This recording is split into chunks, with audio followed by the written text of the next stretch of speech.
পরিষ্কার অপরিষ্কার কোনো কাপড়ই নেই, উলঙ্গ অবস্থায় আছেন। এই মাঝে মধ্যে বলি আমি যে মার্কিন সৈন্য মুসলিম দেশে ঢুকে মুসলিম মহিলাদেরকে উলঙ্গ অবস্থায় তাদের সামনে হাঁটতে বাধ্য করে।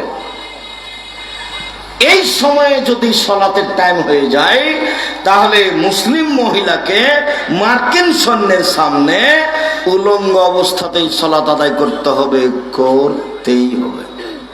অবাক ইবাদত, আশ্চর্য ইবাদত। কোন ইবাদত এরকম নয়। হজ এবছর করিয়েন না, সামনে বছর করেন, সমস্যা নেই। যাকাত 2 মাস পরে দেন, যাকাত 2 মাস আগে দিয়ে দেন, কোনো সমস্যা নেই। সিয়াম রোজা আপনি এখনো অসুস্থ, এখন করতে পারছেন না, পরে করেন, কোনো সমস্যা নেই। অবাক ইবাদত। কোনো সমস্যা বুঝে না, জ্বর বুঝে না, ব্যথা বুঝে না, পানিতে আছেন না আকাশে আছেন না জঙ্গলে আছেন, কি অবস্থায় আছেন, কোনো কিছুই মানে না। অবাক ইবাদত সালাত। মরু আওলাদাকুম বিসসালাত চিনি না, তোমরা তোমাদের ছেলে মেয়েকে সালাত আদায় করতে বলো 7 বছর বয়সে, পিটিয়ে সালাত আদায় করা 10 বছর বয়সে, 15 বছর বয়স হয়ে গেছে সালাত আদায় করে না। এই ছেলে বাপের সাথে থাকতে পারে না, ওর সাথে সব ছিন্ন করতে হবে। সালাত ভিন্ন ধরনের ইবাদত, অবাক ইবাদত সালাত। সম্মানিত দিনী ভাই বোন, খুব সংক্ষিপ্ত দেখাচ্ছিলাম, সালাত আদায় করতেই হবে। এবার দেখাই যারা সালাত আদায় করে না তারা কেমন। বুরায়দা রাদিয়াল্লাহু তাআলা আনহু বলেন, এই বাচ্চা বসো। খুব খেয়াল করবেন কোন ছেলে যেন আপনার পাশ থেকে না ওঠে। কষ্ট হলেও কিছুক্ষণ সময় বসিয়ে রাখবেন আর এক খেলে আমার দিকে চেয়ে থাকবেন। আমার দিনী ভাই বোন যারা আপনারা আমাকে দেখতে পাচ্ছেন না, দয়া করে কানটা আমার দিকে লাগিয়ে রাখেন, আপনার জন্য এসেছি।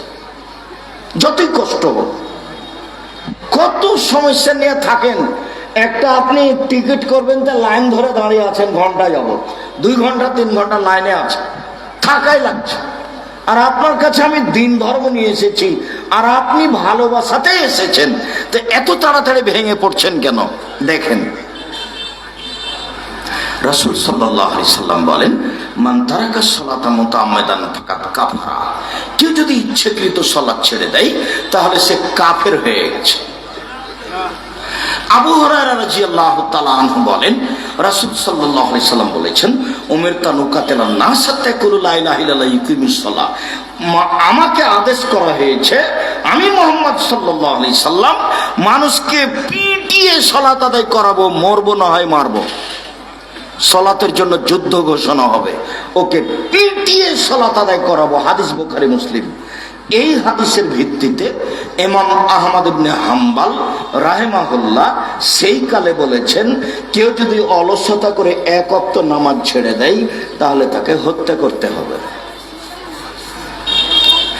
এই হাদিসের ভিত্তিতে সেই কালে ইমাম আবু হানিফা রাহিমাহুল্লাহ বলেছেন, কেউ যদি অলসতা করে 1 ওয়াক্ত সালাত ছেড়ে দেয় তাহলে তাকে জেলখানায় বন্দি করে পিটিয়ে সালাত আদায় করাতে হবে।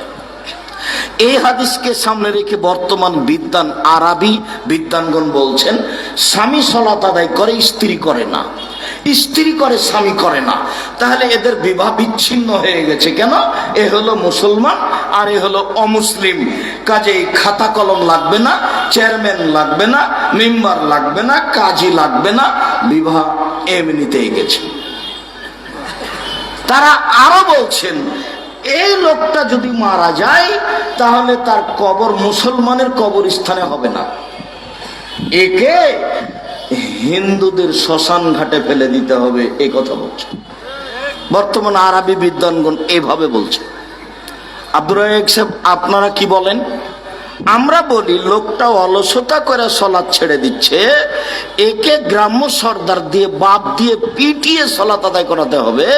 তবে এ এখনো মুরতাদ হয়নি। কেন? ওর এখন একটা ধর্মের উপরে ভালোবাসা আছে। তবে আরবি বিদ্বানগণ কিছুই না বলে একবারে সরাসরি বলছে ওদের বিবাহ নাই, ও মারা গেলে শ্মশান ঘাটে ফেলে দিতে হবে। হিন্দু মারা গেলে শ্মশান ঘাটে ফেলতে হবে এটা প্রমাণ নেই, মাটিতে পুঁতে দিতে হবে এটা প্রমাণ আছে। জানাজা হবে না, সালাত হবে না, গোসল হবে না, কাফন হবে না, দাফন হবে। প্রমাণ ওই যে বুখারী মুসলিমের হাদিস ভুলে যাচ্ছেন কেন? আমাদের নবী তার চাচার কাছে গেলেন, আবু তালেব, কত সাদের চাচা, কত দামি চাচা, নিজের ভাতিজিকে এভাবে ঢেকে রাখলেন। বৃষ্টি হলে এভাবে ধরে, রৌদ্র হলে এভাবে ধরে, বিপদ আসলে এভাবে ধরে। ওরে কত আদরের ভাতিজা, জীবনের চেয়ে ভালোবাসেন। তো একদিন ভাতিজা বলছে, চাচা একটু লা ইলাহা ইল্লাল্লাহ বলেন, বিচারের মাঠে কি করা লাগে সেটা দেখবো। তর্ক করা লাগে করব, ঝগড়া করা লাগে করব, জান্নাতে কিভাবে নিয়ে যেতে হয় সেটা আমি দেখে নিব। আপনি একটু বলেন চাচা লা ইলাহা ইল্লাল্লাহ। তখন আবু জাহাল পাশে আছে, ছি ছি ছি ছি, মরার কালে ধর্ম ত্যাগ করে মরবেন, মানুষে বদনাম করবে। তখন চাচা বলছে, বেটা ভাতিজা, মরার কালে দিন ধর্ম পরিবর্তন করব না বেটা, যা ছিলাম তাই থাকলাম।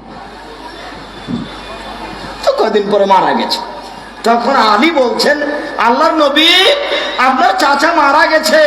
তখন আল্লাহ রাসূল বলছেন, যাও নিয়ে যাও, মাঠে গর্ত ঘুরে মাটিতে পুঁতে দাও। কোনো ভালোবাসা নেই, জীবন বাজি রেখে চেষ্টা চালিয়েছিলাম লা ইলাহা ইল্লাল্লাহ বলে বিচার মাঠে দেখে নিব কি করা যায়। আমি সে জিম্মেদারি নিতে চেয়েছিলাম, হয়নি। যাও নিয়ে যাও, মাঠে নিয়ে গিয়ে গর্ত করে মাটিতে পুঁতে দাও।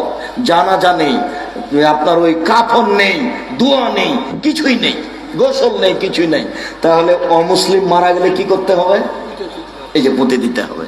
হাদিস বুখারী মুসলিম, উপরে রাখা যাবে না, এর বিষাক্ত কিছু আছে, যার কারণে ওরা পুড়িয়ে শেষ করে, তবুও কিছু জীবনও থেকে যায়, ওকে মাটির নিচে দিয়ে দিতে হবে। হাদিস বুখারী মুসলিম। অমুসলিম হলে যাক, আমি এই অংশ বলিনি।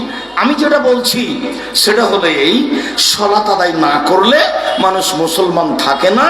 এটা বিদ্বানগণ বলছেন, এটা মুহাম্মদ সাল্লাল্লাহু আলাইহি ওয়াসাল্লাম বলছেন। আমরা একটু শিথিলে এই জায়গাখানে এটুকু বলেছি মাত্র।